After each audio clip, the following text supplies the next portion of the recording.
We've made it to week 4. We're halfway through the course, and we've covered a ton of material so far, and now we're deep into the post-production process looking at mixing, and specifically this week we're going to be looking at dynamics, and specifically how we can actually control the levels of our tracks dynamically over the course of a song. It can be done manually by controlling automation on volume faders, or we can use plugins designed specifically for controlling the dynamics of a track. Those would be your compressors, your limiters, expanders, and gates, and we'll get deep into those this week. But before we get to that, I'd like to talk about just dynamics in general.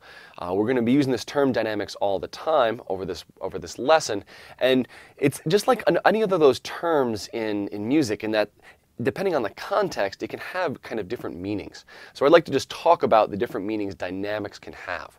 To a performer, dynamics is going to be kind of the musical control of volume over the course of a song. And even if you look at a musical score, the dynamic markings in a score are the things like piano and forte and the hairpin indications, and they're really indicating to the musician how to perform those variations. Now, the interesting thing about musical dynamics in that instance is it's not just volume that changes. It's kind of the intensity of the performance. And you find that as you play harder, it gets brighter, the timbre change gets more aggressive, right? So dynamics in that instance is more than volume. It's really an instruction to the performer to get more intense, and it does change more than just volume. If we're talking about musical equipment, like microphones and noise gates and compressors and EQs, well, they're going to have a dynamic range, which is the range in levels that can come into it and go out of it that it reproduces accurately. And in that instance, there's a range, a dynamic range, where it will reproduce the sound properly. Outside of that range, you're going to have some issues. And the bounds of that range on the bottom end will be your noise or your noise floor, and on the top end is going to be kind of a ceiling when it starts distorting. We call this range, this dynamic range, kind of the linear area, the range where it will reproduce the sound accurately, and outside of that we're going to have issues. So in this lesson we're going to look at the specifics of the noise floor and of distortion. And we'll look at kind of both musical uses and how we can kind of avoid both of those things. Now, the human ear has a dynamic range also, but it's kind of complicated because our perception inside the dynamic range is kind of changing all the time. In that, have you ever noticed that if you're in a quiet room, you start noticing the little sounds maybe you didn't hear before? And then if you're in a loud space, you have no problem. You hear everything, you hear the loud stuff, maybe the quiet stuff is gone, but you're still able to hear what's going on. We kind of have this automatic gain control. When things get real quiet, our brain kind of lifts up the volume automatically.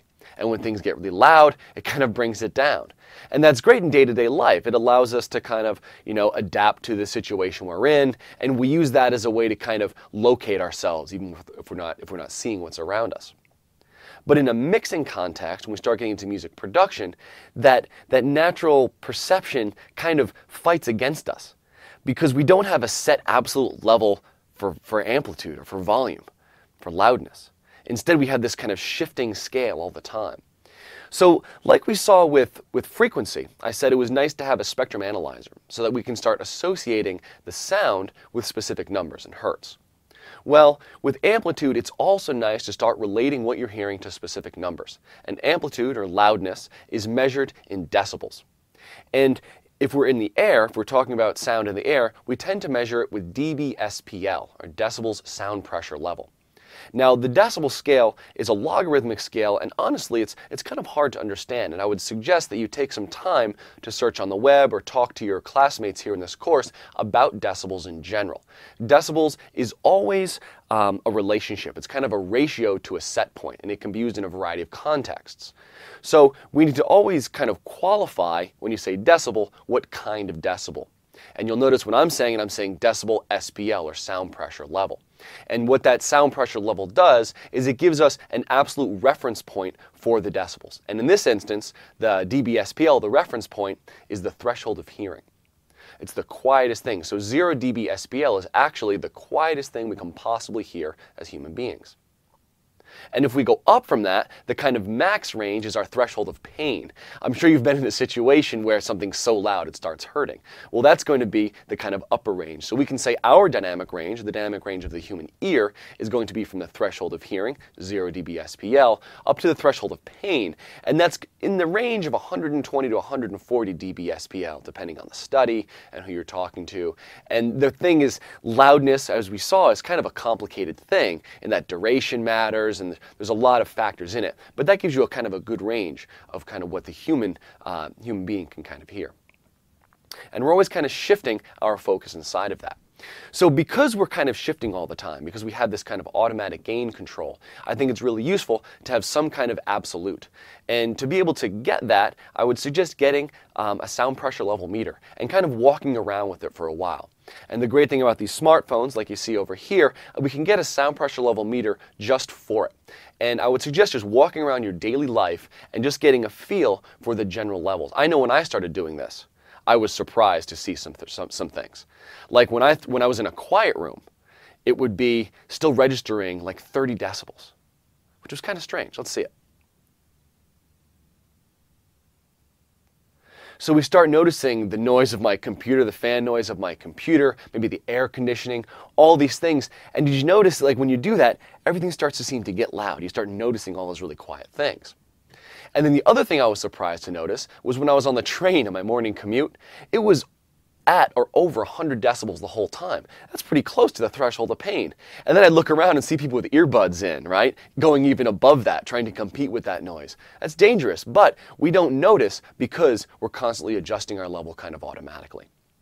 So getting a good sense of the decibel scale with a meter is a great idea. Something on your smartphone or just a real meter is a great idea. Also, when mixing, try putting it in front of you near your studio monitors.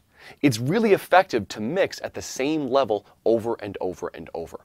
Because if you took a chance to study the equal loudness contours, the Fletcher-Munson curves, if you study those, you'll actually find that our EQ, our kind of built-in frequency response of our ears, changes with amplitude.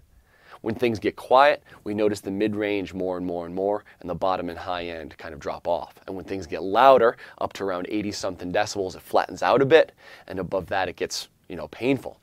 So if you're changing the levels of your monitoring all the time, you're actually not getting an accurate representation of the music. The frequency response is changing the whole time.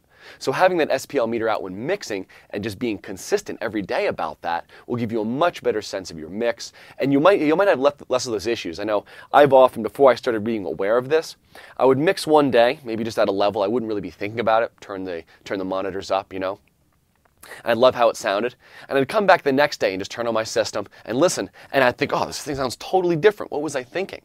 And a large part of that was just that my monitors were at a different level. And that changes how everything sounds. So something to be aware of and kind of consider. So over the course of this lesson, we're going to look at some more of the specifics of dynamics, particularly noise floor and then distortion. We'll look at the corrective uses, how we can avoid noise, how we avoid distortion, and then also some of the creative uses, why we might want to use distortion and why noise can actually be a creative thing. And then we'll look at ways of manipulating dynamic range over the course of a tune. Manual ways, like writing in a fader to correct a vocal or a bass part. And then we'll look at kind of automatic gain controls, things like compressors, limiters, expanders, and gates.